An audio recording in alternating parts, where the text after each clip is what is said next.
Shamash discusses a mysterious copper sphere that was buried in the Philistine Sea for at least 2,000 years.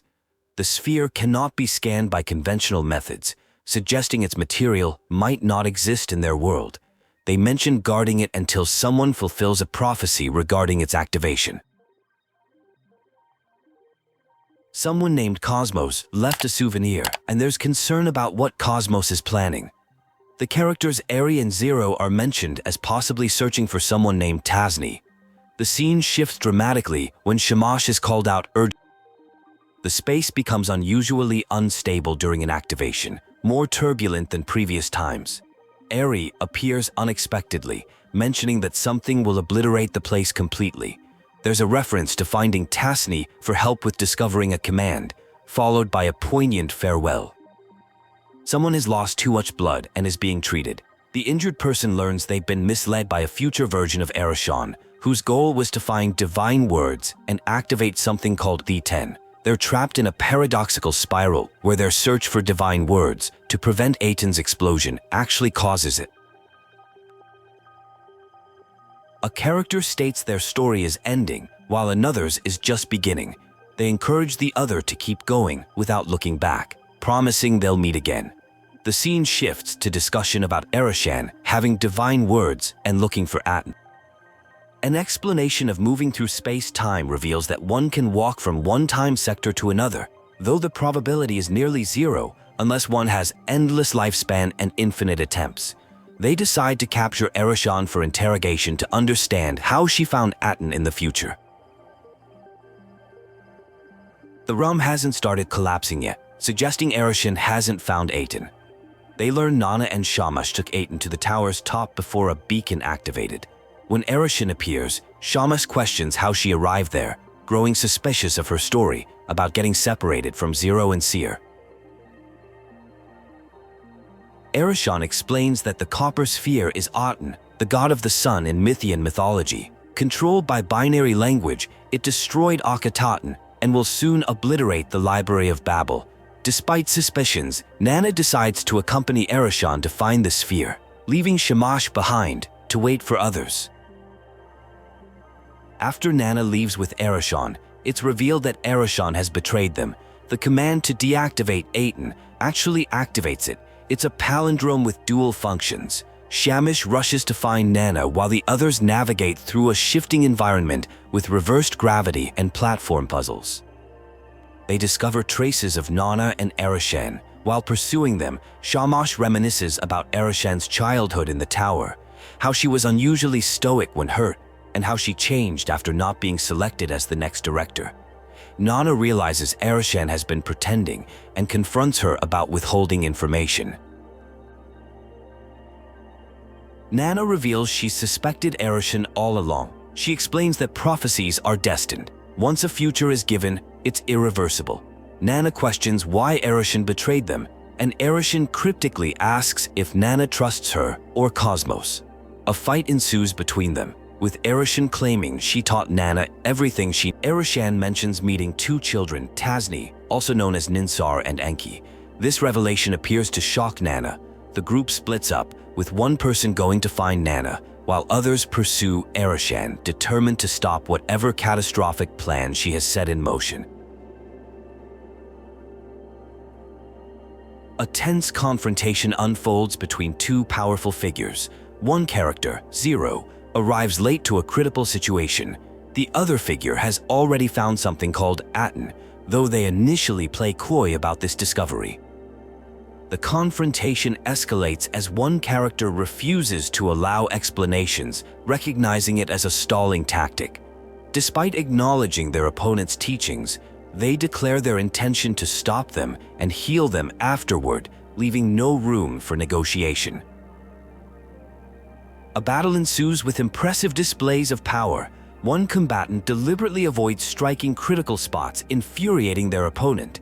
Despite the intensity of their clash, the aggressor reveals they never expected to win this fight. The true plan is revealed. Aten has already been activated before the confrontation began. This marks the end of what's described as merely the prologue, with the climax now beginning. The activation of this ancient device appears to have serious consequences. The seam shifts to a protected realm where time flows differently. Someone is pulled from the time stream before a crash and offered protection in this unique place that even the sun's radiance cannot touch. They discuss repairing areas devastated by the sun. This protected realm is described as a temporary pause in the flow of time, a perilous shallow where the current briefly stalled. The protected individual has navigated through their most dangerous stretch and is offered a chance to glimpse events from different times and places. Shamash appears, and Zero is instructed to pass on a cryptic message. The command is a palindrome. A conversation reveals that stopping the Copper Sphere's activation was never possible as it was destined to happen, but shutting it down after activation might be their last.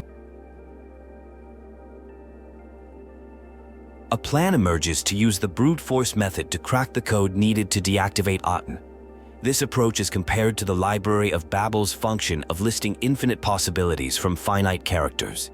They need computational power that exceeds what ancient Memphians had. The central computer room in the Babel Tower becomes their focus. By leveraging the library's infinite replication of rooms, they can expand their processing power infinitely, creating a network capable of calculating trillions of possibilities to find the deactivation command. The team encounters obstacles as they work to connect additional arithmetic modules. The library's timeline is collapsing along with nearby time periods, creating an unstable space.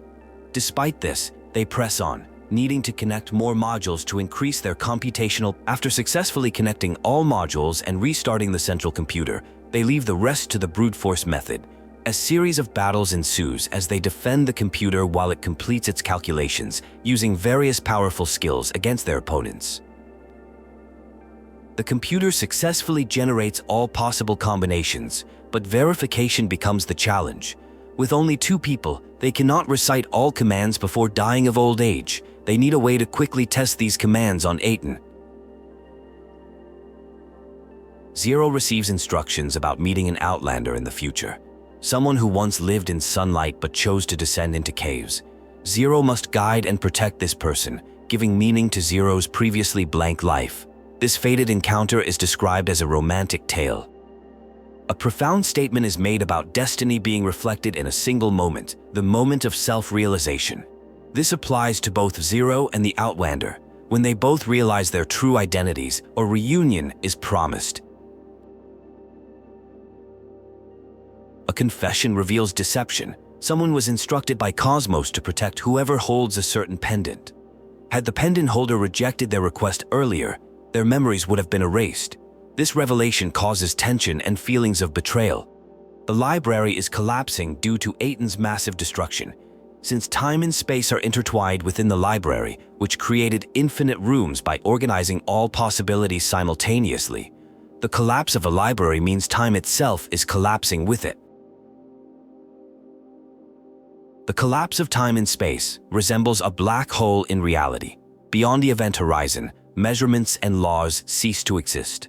The library has become unstable, spinning like a kaleidoscope, with fragments falling and colliding, causing different time sectors to merge. Everything within the light cone is destined to curve toward the singularity of the black hole, leading to an impenetrable event horizon. Despite the ability to change the past, certain outcomes remain inevitable. Aten hasn't detonated yet, leaving a chance to prevent catastrophe. The beacon serves as a starting point, attracting anomalies by instinct. Following Aten's trace becomes crucial as the players navigate through the destabilizing library, encountering overlapping time sectors where they can observe past events but cannot be seen by their past selves.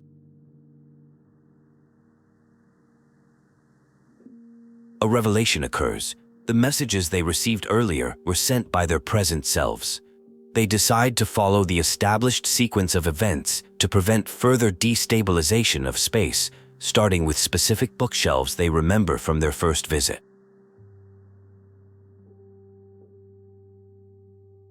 After a distortion ends, the bookshelf now contains books only from the current time sector. The players continue their journey through the library, reaching a second suspicious bookshelf, and preparing for one final chance to resolve the situation.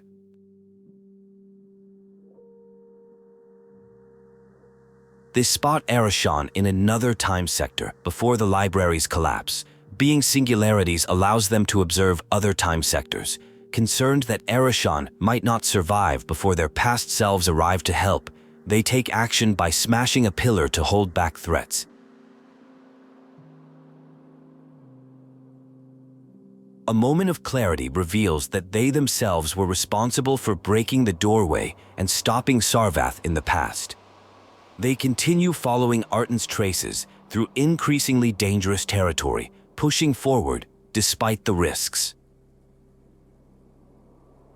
A validation process begins, requiring immediate action. The players prepare themselves for confrontation, determined to stop the unfolding events.